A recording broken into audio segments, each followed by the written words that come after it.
A very good day to everyone out there. So this is the continuation of the previous video. We are covering about common errors in the forms of grammar, sentence structure, word forms and all that. And in our previous video we looked at body paragraph 1 focusing on word formation errors. Now we are going to look at body paragraph 2 from the same essay, Ways to Conserve Wildlife in Malaysia, and our focus is actually sentence structure. And we are actually focusing on the mistake of doing direct translation from some other language to English. So this is body paragraph 2. I'm just going to read it for you first. One more good way to conserve wildlife in Malaysia is by tightening the laws.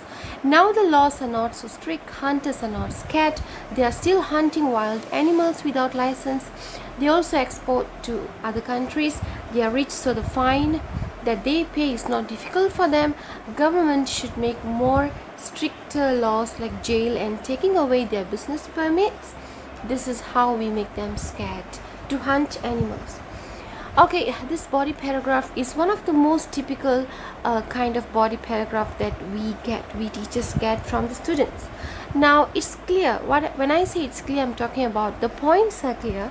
Definitely anybody can understand what the writer is trying to say. The points are quite clear and the message is clear. But as I said earlier in my very first video itself, a clear body paragraph, just a clear essay, an essay which answers the question is not enough. Okay, so one more good way to conserve wildlife. Now when you say one more good way, this is like a direct translation from Malay language, which is satu lagi cara, things like that. So the best way to say in English is another effective method to conserve wildlife in Malaysia is by enforcing stricter laws. Tightening the laws is like a typical Malay translation, mengetatkan undang-undang.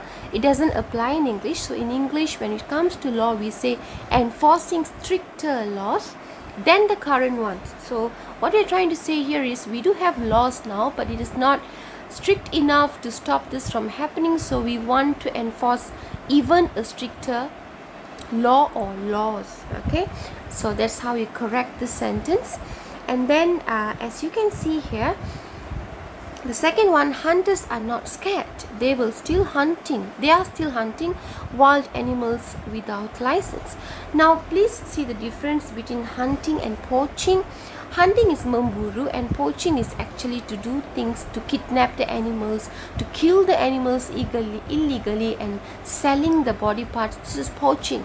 So the issue here is not exactly hunting. We are having issues with poaching. Okay, so poachers are not fearful, not scared, fearful. Okay, as they are very conveniently hunting animals without any license or permits from the authority. Not just license but also permit from authority. Okay, and we don't want to use the word scared because scared is just a feeling, temporary feeling. Fearful is kind of like a permanent feeling. Okay, so we want to use the word fearful. They also export to other countries. Now the word other countries is unnecessary here because when you export, of course you export to another country. The word export is enough. Okay, so the export poached animal parts, not just the animals. If you just say export to other countries, you're talking about the animals. You can't export the animals, poached animal parts, and earn a very decent income.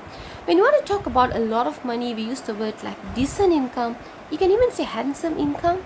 Therefore, see, I'm using a connector here to connect the sentence. Therefore, paying some amount of money as a penalty is quite insignificant for them. That means it is not a big deal for them to pay some penalty because they are earning much more than that.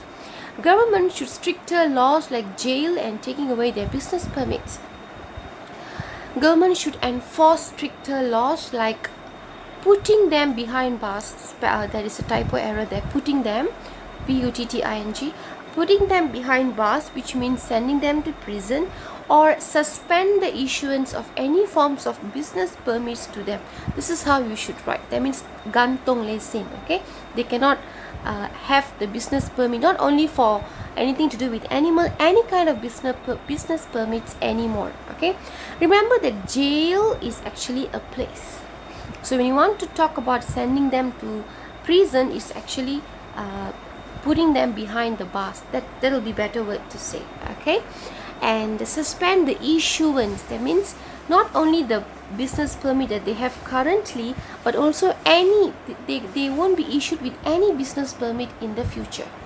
This is how we make them scared to hunt animals. This is the concluding sentence of the body paragraph.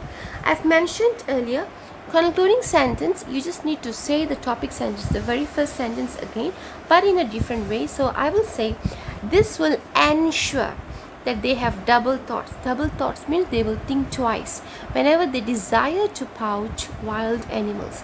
Whenever they want to pouch wild animals, they will think twice, because the punishments, the law is very, very strict. So this is the second body paragraph, focusing on sentence structure.